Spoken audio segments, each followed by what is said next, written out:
Ngayon guys, sa video ito, papakita ko sa inyo kung paano ba to gumagana. Itong cordless drill. Kasi pag ganyan naka-select siya sa gear 1, mabagal. Ito rin, speed din to. Yan. Simula rito sa 1. Yan, pipigit mo lang yan. Yan, mabagal yan. Tapos pag sinelect mo siya sa pabilis ng pabilis. Pag minax mo na siya sa 18, yan, pabilis. Pero hindi siya ganun kabilis. Kasi ang mabilis talaga itong gear 2. Yan ang mabilis talaga. Yan, sa gear 2 talaga, ang gear 2 talaga nagpapabilis niyan. Sa paglagay naman ng drill bit, pag nakalip, luluwag yung sa loob. Ayan o. Hindi na naman yan. Ayan. Kaso nakasagad na eh. Pero kapag naka-right naman, pasikip naman yan. At pinigilan mo rin to. Ayan. Yun. Kaya pagka maglalagay ka ng drill bit, ilalagay mo, isasit mo muna siya sa left. Tapos pigilan mo onte. Dahan-dahan lang. Ayan. Ayan. Pagkasya na to, pwede mo na isalpak. Ayan. Tapos ngayon, i-ano mo na siya sa right. Ayan. Ayan na. Tapos, kung kaya mong pigilan to, na ganyan, plus biglay mo. Ayan. Para mas sumikip. Pero pag hindi kinaya ng ganun, pero pag mano-mano, kailangan nakaset siya sa gear 1. Tapos sasalpak mo lang to. Yan, pag ganyan. Ito ang ikot nito, pa counterclockwise naman. Tapos pipihitin mo siya pag ganyan, para sumikip na sumikip. Yan o. Ayan. Ayan. Ayan talaga, sobrang sikip talaga niya pagka ganun ginawa niya. Kasi yung kanina na kailangan pindutin pa to, tapos pipigilan mo ng ganyan. O, pwede yan kapag merong siyang mga ganyan o. Ayan, pag may ano.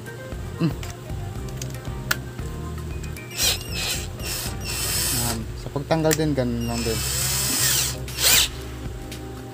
Ayan, nakaset siya sa gear 2 kaya gear 1. Ayan, pag tatanggalin mo, pipindutin mo lang tong left, tapos pipigilan mo. Bigla-biglayin mo lang ng pindot.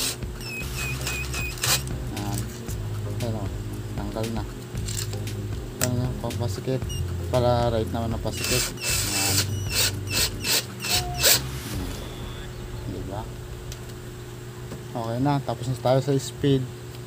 Kung paano ba magkabit. Tapos na tayo sa gear 1, gear 2. Ngayon, bubuksan naman natin. Silipin natin kung ano yung laman. Kung paano ba to gumagana.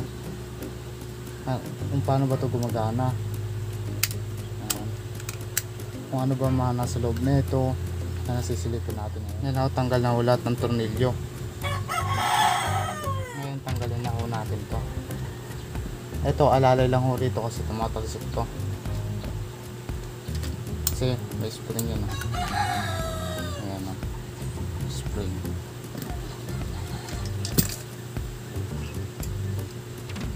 Isa pa to.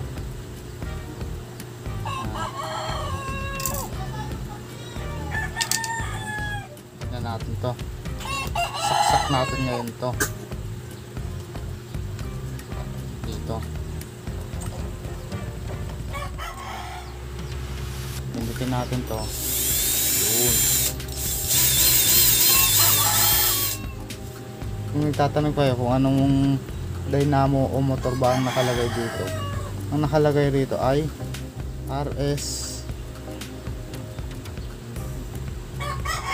RS550. Ano ang tatak ng motor nya? RS550 12 volts. Ngayon bubuksan ko na yung gear. Sisilipin ko na kung ano yung laman. Ayan, pinipihit lang po na pag ganun yan. Ayan na. Kasi unlock lang yan itong nasa gilid. Yan lang yan lang. Ayan o.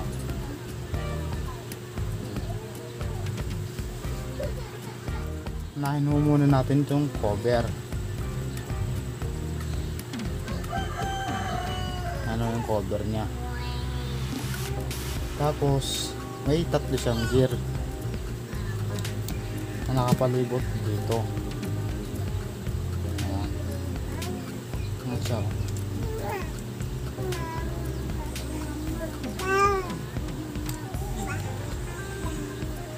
Tapos dito naman siya kumakapit. Yung tatlong gear na yun, dito naman siya kumakapit para ito lalong umikot. Magaling mo natin itong gitna. Meron na naman siyang 5 gear.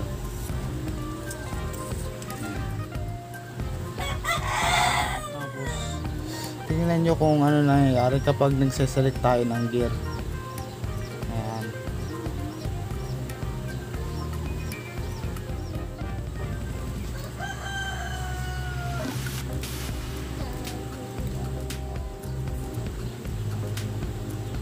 Ito na yung gear selection. Ayan o.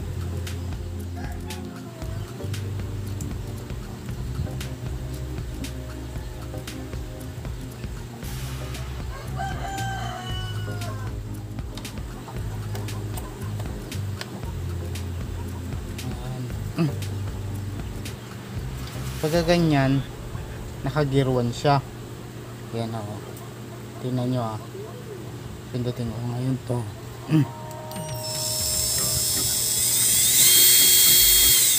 Ayan. Pero pag nilipat siya sa gear 2,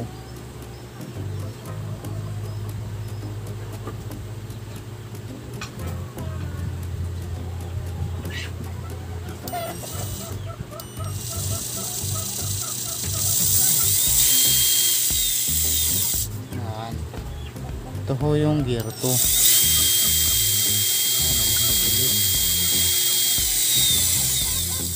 Mas mabilis ang ikot niya. Pero pag nilipat sa gear 1, ganyan, mabagal.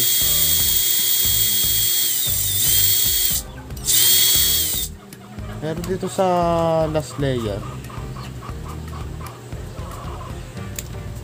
tatanggalin mo lang muna to kasi nakalock yun eh.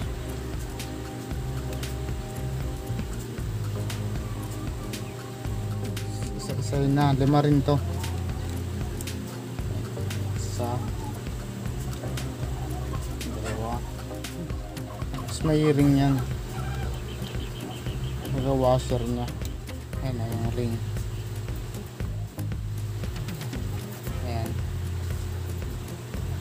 Tapos may mga bulitas yan.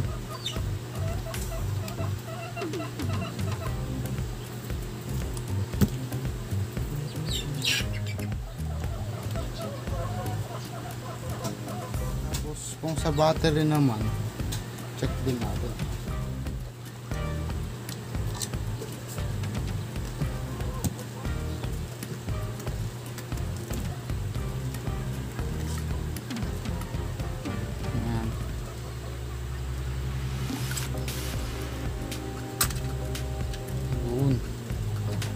Ganun pala yun.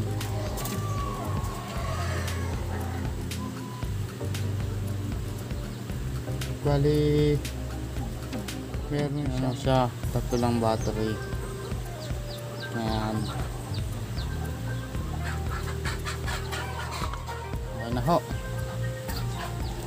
Buksan na ho natin.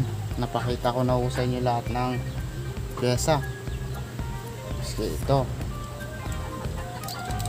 Ayan. Ito, ilaw lang. Ilaw lang yan. Tapos ito yun sa may battery.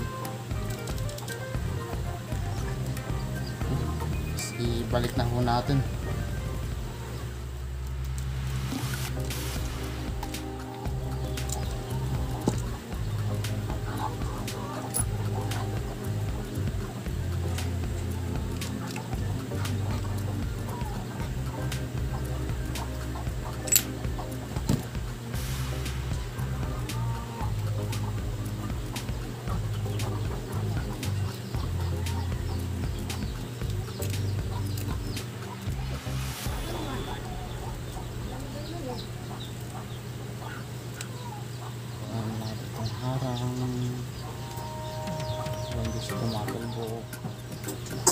Gusto naman. Gusto.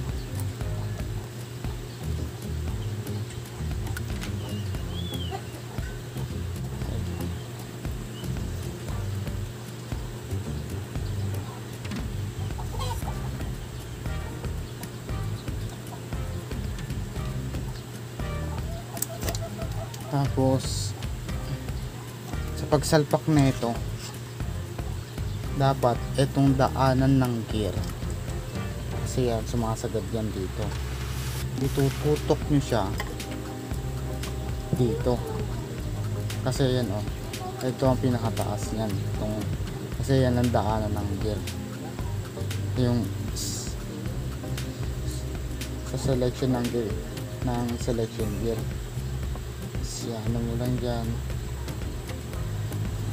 hanggang sa ano,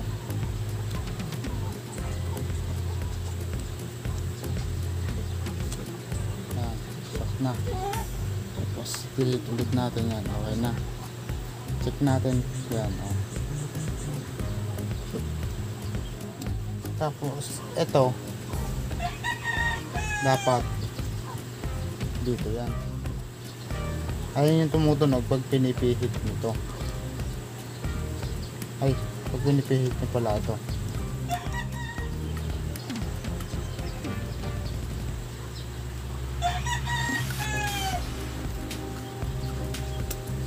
Sasalpak. Ingat lang baka tumalsik. Sa kanya siya ipihit, napasok.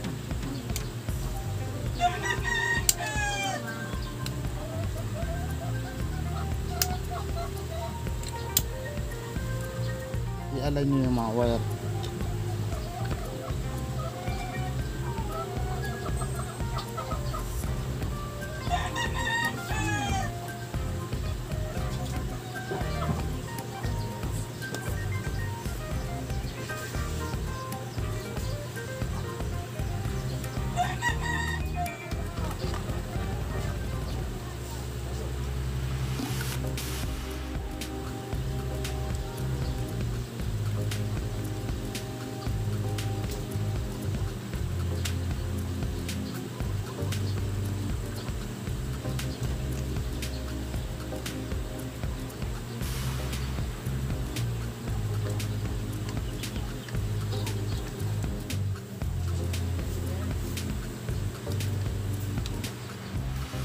Natin, double check nyo ang tulad na ito. Okay na, balik na natin.